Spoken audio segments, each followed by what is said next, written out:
PC, anything that caught your attention from this past week's action? A couple of things, and then kind of like a couple weeks there where they were kind of touch. Mokan, who sponsors the Orange Bowl now? It's not FedEx. It's not FedEx. Thanks for telling me it's not. I think it's Capital One. Capital One. All right. So can we get Sportira to sponsor the Boredom Bowl that was Jaggies and Chill and Aliens? Not a pretty game at all. Matthew Guakiase, completing about half his passes, but not like nothing spectacular, nothing big. Just only 84 yards passing on the game. And then on the other side, Jean-Félix Dalloz only completing 6 passes on 18 attempts. We had said this game was going to come down to the points where you had set at 2.5 points. 2.5 points. Actually, tweeted us and say it did come down to that. It was on a safety, on a drop ball in the end zone. That's just typical Divi for you, right? I mean, that's how you end off a game in Divi, right? Yeah, on a botched move. I just honestly, I'm a little disappointed by the low scoring in Divi this season. It feels like it's like usually it's defense that struggles in Divi. This season, these offenses are not getting it going. But I think whatsoever. it's in defense of the experience of the guys coming down and teaching these guys, look, this is how we play a 4-1. This is how we play cover 2 or cover 3. We're going to lock up with this guy. And I think you're seeing more of the educational purpose being bestowed on these young guys. That's fair, because it's not that the defense has been bad. No. Or that the offense has been bad. The offense hasn't been great, but part of it is, in fact, the theme. Jean-Guy only 14-13 over time, and there was no Simon Laporte for them in the lineup, which made it even more fascinating to see that they played a really good game on defense. And Emile Lamy, who we'll talk about later on, what can I say? It was a gutty performance, even though he had 93 yards on 33 passing attempts, which is about 3 yards per play. Is gutty different from gutsy? Different terminology, I guess. I would imagine. Just to your point, Mo, about them sort of falling apart, Trinity, when they take a bad penalty, whatever. I've always been a proponent of, if you take a penalty, change nothing. Keep to your game plan. Keep to what you do. You know what? If the refs are going to call it, they're going to call it. But play your game. We got a good game, a pick 6 as well. That kind of sealed the deal for them to win this football game. Gabriel Wiseman for Super Troopers throwing 4 interceptions. Yeah, it wasn't a great game for him. Look, Smoke and Axles have a great defense. They do. Like you're looking at, they're putting up points, but a lot of it is actually more closely related to how good their defense is. Absolutely. And how many more possessions they get than their actual offensive efficiency. Absolutely.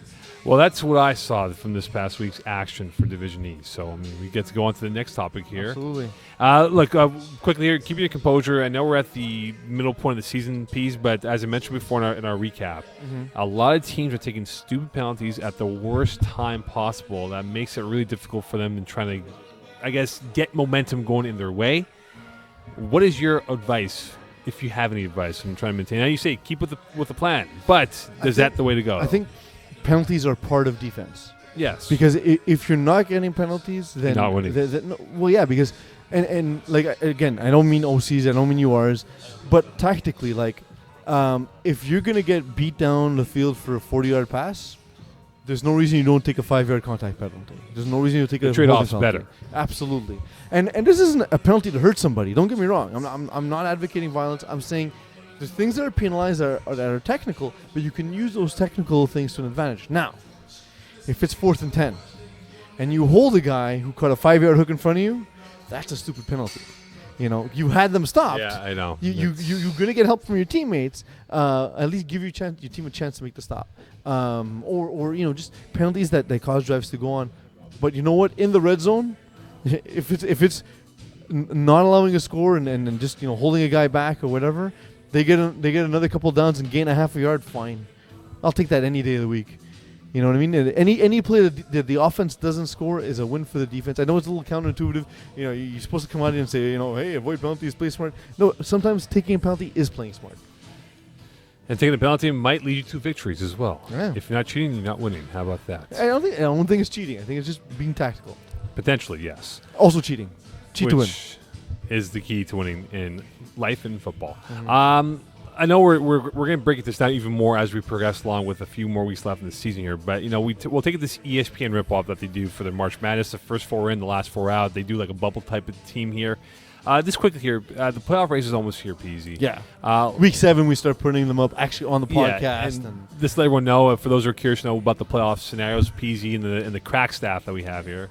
Well, not really on crack. Yeah, because the crack team. What was it called? The crack staff team? Staff cracking things? Crackers? Can we not say that I'm on crack, please? That times you was, feel like that you was your are. entire contribution to the show. Yeah, thank you very much, Eagle. You're getting worse every year. Every single season. But you're still going to get playoff stats. Yes, I will. Yes. And that's the only reason we keep you. Exactly. You do the work nobody wants. Just looking at it right now, because teams want to know where are they at in the overall landscape here. Looking at Conference A right now, we know that it's going to be TDs and Beers and LBJ who will eventually fall to second place with my Tigers now They on. won't, though, Did you not see the LBJ Tigers? The Tigers look. LBJ are ridiculous. You watch, man. Okay. They have 88 points allowed in 6 games. 6. Yes, 6 games. Watch out for the Tigers. Roar. Fine. Yes, roar indeed. All right, so you have TDs and Beers. The team with the plus minus is 7, despite only winning despite having won 4 games. That's okay. LBJ number 2, Smoking Axolotls or Water Lizards Smoking in 3. Assholes. 3. You have Aliens and Tigers, who are the 4 and 5 seeds. Yeah. And then following that, though, you have Jags and Chill in the 6th spot. Then we have a cluster of teams of 2 and 4: Face Jazz, Goon Squad, and Super Troopers.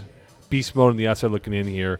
Right now, would you say today, PZ, Face Jazz, Goon Squad, Super Troopers, out of those 3, who's in, who's out in your mind for playoffs? Face Jazz, Goon Squad, who else? And Super Troopers.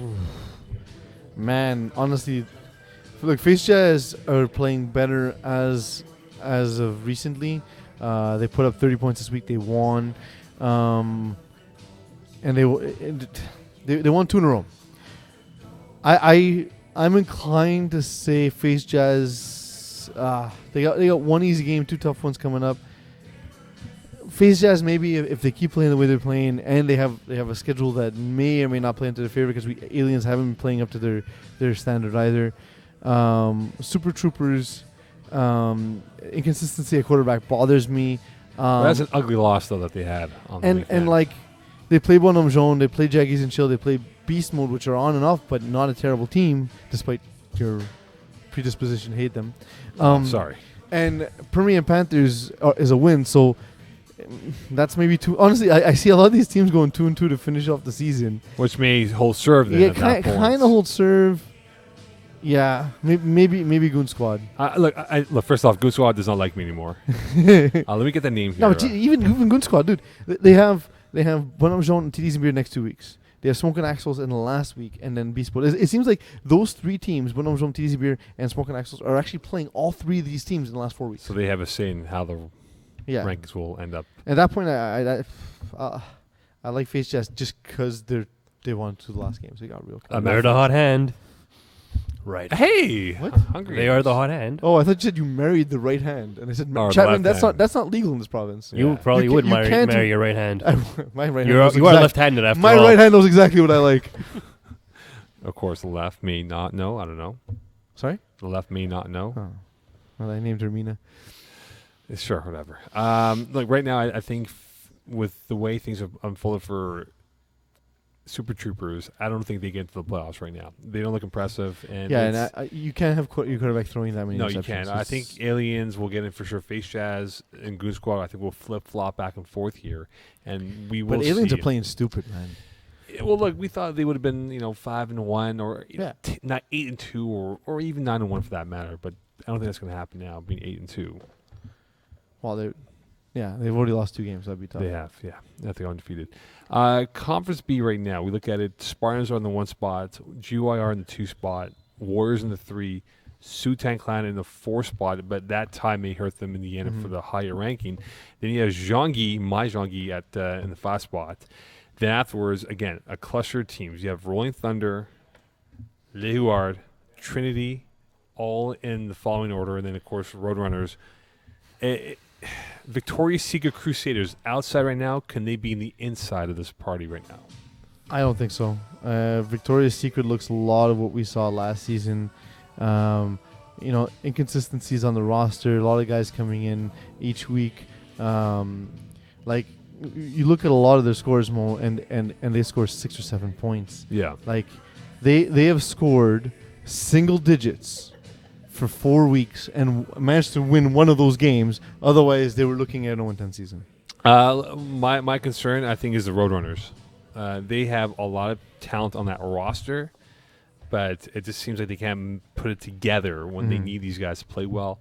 And whether or not Victoria's Secret or Crusaders can make this more of a competitive finish to the season, I just think that the Roadrunners right now are more vulnerable than along Trinity, who have been both shaky of late here, and they could fall from the playoff picture and be on the outside looking in as we make our forecasting and predictions right now. Yes, Chapman, were you mimicking Jamie Foxx right now? Damn straight. Yeah, it was. Okay. What's interesting about Crusaders, Mo, is they play Trinity, which is up and down, and especially Crusaders are a big physical team, so that can be an interesting game for them. Then Victoria's Secret, then Gronky Kong, before GYR defend the end of the season. So Crusaders might have the matchups going forward to make a run. The next 3 games are winnable. Yeah, absolutely. And if they out of 4 right now, GM PZ. I am peace. Yes, GRP's not GM, I'm not who sure. plays for Sutan Clan. 4 PDs, by the way. Out of those next 4 games, 4 drop picks. you can see that. How many wins?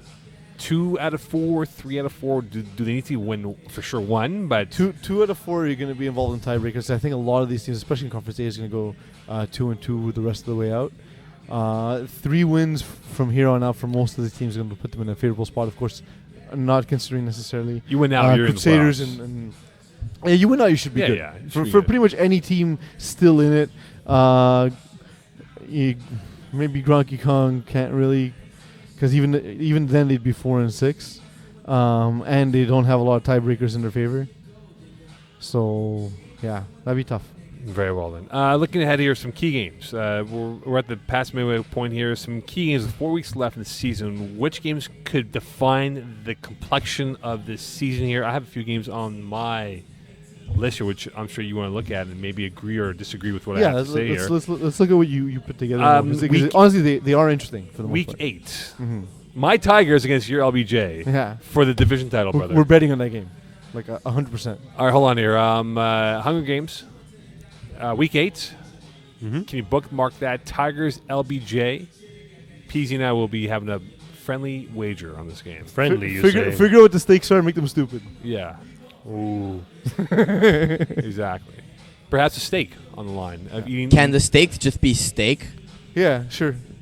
I have 7 1-inch porterhouses in my freezer at any point. So Oh, okay, fair enough. No, they can't be. I'm going to eat those. In fact, they're in his stomach right now. Okay, LBJ Tigers Week 8. This could be for the division if LBJ were to lose this week and end up having a 1-game lead on the Tigers for Week 8. Would you agree this could be a defining moment for both these this is teams? which one, LBJ Tigers? Yes. Yeah, it definitely will be the defining game. I don't see a way the Tigers win it. Rahul Mohan is improved, but still makes too many mistakes against one of the most. What I like about the LBJ defense, having seen the game in the week, is most low division teams will give you the short passes. These guys are actually shooting gaps and closing, and like when the ball's in the air, they're instantly breaking, trying to make a play, not looking to give up the 5-yard play. They'll make a mistake here or there, but they're confident enough that they'll make more plays than the opposing quarterback. This week we have Warriors, STC, Sutan Clan. This is a pretty good matchup because, again, you look at both teams, pretty good records. Perhaps we can see this being a defensive fest again. Alex Gray needs to learn how to score in the red zone. Well, he runs 2 a words lot. for you: break X, do that. He runs a lot, though. Yeah, you can't run the red zone, so it's a problem. I know, but he'll take a knee at the 6 and have the option of running. Okay, but Beast, still they're gonna struggle in the red zone, so that's where I'm worried about them. a game that could definitely be for a playoff spot. Beast Mode Goon Squad Week 9. Again, don't like Beast Mode that much. I think they're overrated. Goon Squad 2-4. These are two teams that hate you. This is the Mocon. I know. These are the 2 teams that despise me. But, PC, look at these 2 teams right now. Could this be an elimination game at this juncture of the absolutely. year? By week 9, especially if Beast Mode doesn't pick it up, I can imagine it being a case for them. And Goon Squad has not put themselves. They put themselves kind of behind the 8 ball. Man, I did that thing. I spoke in sports axioms. I feel dirty. Backs against the wall. I need a shower. I feel like I feel like Simon Dagenet, and that's a terrible place to be. Oh God. Aliens, TDs and beers, week 10. Maybe for the division, No, perhaps. not the way Aliens are playing. I'm sorry. Warning Look, shot, T's and maybe. beer. T's and beer. I had a lot of criticisms going forward at the beginning of the season, and they've proven me completely wrong. Brad Evans, keep doing what you're doing because it's been awesome. You're rocking that Hawaiian shirt like no other, but the Aliens they're the inconsistent team. They're the team that are doing what I thought TDs and beer would do, and TDs and beer have been the powerhouse that we expected Aliens to be. Role reversal, a little Freaky Friday. Even though it's Thursday. Twisted Thursday. How about Twisted that? Thursday, I like that. Twisted Thursday. Week 10, Spartans could very well be wrapping up their division title against Trinity, who, again, not to sound like a recorded soundtrack here, but really struggling right now. And Spartans are going to get in Trinity's head. So unless they can stay strong, unless they can stay tough, unless they can chirp back. And the key is Trinity needs to get off to a big lead. Teams that chirp. Which they can't do, though. They don't have that do, firepower, though. But that's the thing is if teams that like to chirp don't do well when they're behind because they have nothing to chirp about. So they're not building that confidence. They're not. All of a sudden they start getting on each other's backs instead of getting on the other team and annoying them. They're pulling their team apart because they're frustrated. So that's what you got to do. Trinity, 14-0. Do it. Get up early. And that's it. That's it. Game over. You'll Game win. over. You will win that game. So, Spartans, let that be a lesson to you guys when you are going to make PZ wear your shirt. I hope he wears the messy shirt when you guys go 10-0, that he has you 14-point underdogs against Trinity. No, I'm saying for them to win, for Trinity to win, Trinity needs to go 14-0. Okay. Fair enough. Win by 2 scores, pretty much. Not win. They may only win by 1 point, Mokan. I'm saying in order for them to win by 1 point, Trinity will need to start the game 14-0 to demoralize the Spartans, who are big and loud and boisterous, and the Spartans will have a hard time getting back in the game. Whereas the inverse is true, where if Spartans get up early, then they win by 30 points. So you're saying they need to maintain a 14-point lead then? I'm not doing this. Just say yes. It's like we're speaking. So we can move on. All right, speaking of moving on here, let's talk about the word game with Hunger Games.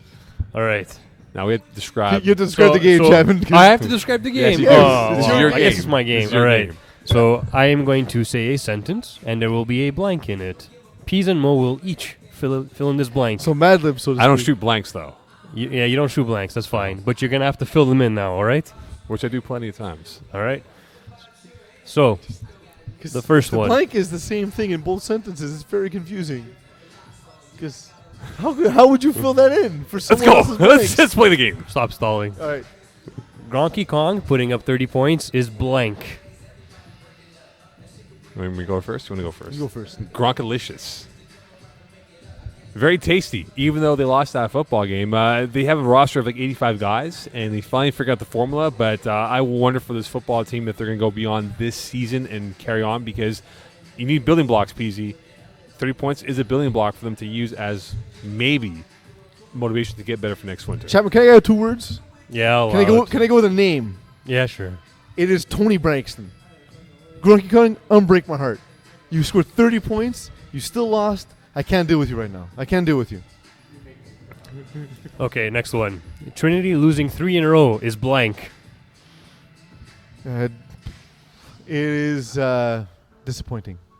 It's disappointing. It makes me think of Mokan shooting blanks. You have so much going for you, and then you go out there and you lay an egg like that. Ungodly. Can't fertilize the egg because of blanks. Ungodly. I would have gone with ironic, but okay. Ungodly. Oh, because Trinity at 3. yes. I didn't think of it Come on, mathematically. man. Yeah, right. You first this time, Mo. LeBron's attempt at an Oscar-winning performance as he hurt his wrist in the playoff game at the end was blank. J.R. Smith. What? Is that 3 words? No, it's 1 word. Okay. Why? Why? Why is LeBron LeBron to take off his shirt and walk around like J.R. Smith, and that will win him an award for his hard work and dedication to helping the Cavaliers I would win. say it's Chapman's haterade. Dude, the guy's amazing. He single-handedly won them that series. Stop the hate. Don't. Face Jazz would be a better team name if it was Face Blank. Face romance. I just think it's cleaner. It's nicer. Makes me feel like you're nicer boys. Face reality. All right.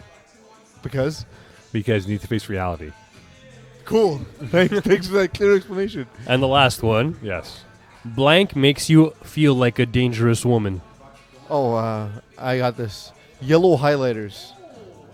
Absolutely. Interesting. I take them. I take the script for the show. I highlight all the things I want to make fun of Mokan for. I feel like a dangerous woman. Blank. Let's put that word in. The word blank. Mo's got nothing. All right. Blank. You know what they say? Never blank a blank blank in the blank. All right. Nobody Thank says you, that. Eagle.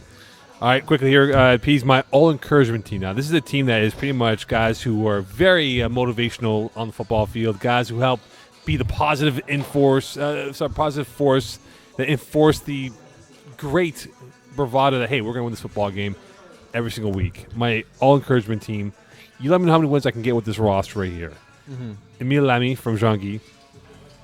Darren McDizian from Roadrunners. That's fair. I like that one. Nick Ballot from Le Huard. Gonna disagree with that one. Dale Messi from Spartans. Mm-hmm. Andrew Dennis Lynch from the Tigers. I like that one a lot. PJ Bellick. Yeah. From GYR. And Alex Jubenville from Trinity. How many wins? What? So your question here, Mo, is unclear. So How many wins would I get with this roster? How many for wins? my all-encouragement team? Who's throwing? I have two quarterbacks. Emile Lamy and PJ Bellick. Which one are you starting? I'm going with Bellick. Yes. So then, absolutely, I think this is a pretty good team. I think it's 6-4. Bellows, a strong guy. He's a big guy for this for this division. Andrew Dennis Lynch is incredibly fast. Emile Lamy is very strategic, but doesn't have the physical skill set to necessarily carry it out. So I like the going with Bellick instead of having the presence of a guy like Lamy. Maybe use Lamy as a snapper to best help your young quarterback. Darren McDizian's just a menace on the field in every possible way. He's a nut. So I do like that. Yeah, that's it. I think it's a good team. I think it's 6-4. 6-4. And like if you guys have some momentum, you'll do well in the playoffs. The all-encouragement team. They like to encourage their team Yeah, agreed. on the football field. Quickly here, the challenge. We talked about it on our little prep of the week. We want to invite people onto this show. Yeah. And how can we do this? Here's the challenge. The first person to tweet us, your Twitter, Mokan? At Mokan19. And I'm at PsFPF. Eagle, chime in with your Twitter as well, which is? Eagle FPF. Use your I have mic, a damn it. microphone. How do you not know how this works? I wasn't ready, okay? Eagle Eagle FPF. Eagle I FPF. even stalled for you, man. Anyway, so just tweet us if you want to be on the show. Don't He tweet doesn't have me. a Twitter. He Don't doesn't- tweet me. Because you Chapman can't. doesn't have a Twitter. He's too busy eating food. Anyway, so if you want to be on the show, it's a lot more fun than us just talking to each other because we do this all the time on Yes, and we off the show. So it's more fun definitely to have someone, a fresh perspective. It's how the podcast started in the first place, was interviewing people. So Well, actually, Justin Lerner failed miserably. sorry, Justin Lerner failed miserably. How did he fail? He didn't learn? No, against GYR, they were down, and GYR had the ball with 4 plays left. I go, Lerner, if you make a play right now where you pick off the ball, make it a pick six, whatever it is, you will host this podcast next week. Really? PJ Bellick ran right by him for the first down. That was it.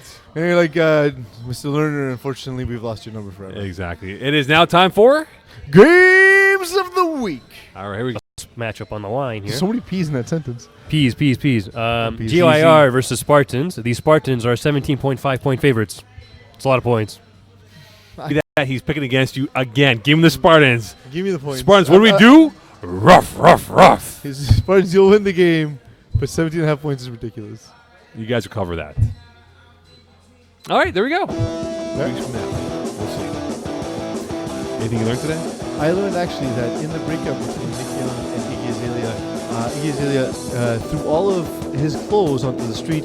Mokan, where can he get new clothes? Sportira, the official clothing provider for uniforms for the FPF season. It is a little bit too late now, perhaps, but 2017 not too far away. You can start planning your uniforms for next winter. And I season. promise you, they will put numbers on your jersey. Yes, legible numbers. Good morning, Portugal. Portugal's asleep, isn't it?